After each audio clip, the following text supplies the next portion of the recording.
பாஞ்சாலி புகழ் காக்க தந்தை கொடுத்தார். அந்த பாரத போர் முடிக்க சங்கை எடுத்தார். பாஞ்சாலி புகழ் காக்க தந்தை கொடுத்தார். அந்த பாரத போர் முடிக்க சங்கை எடுத்தார்.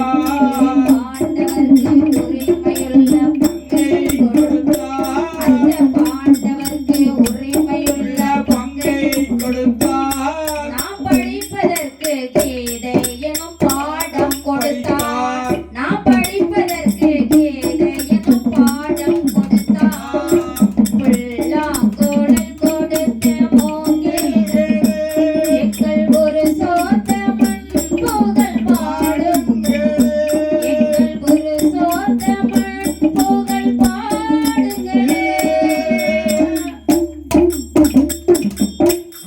சொல்லி அழகாக தேவாதி தேவர்கள் சந்தோஷம் தாங்க இல்லை. அப்படி வருகின்ற சமயம் அழகாகவே மாய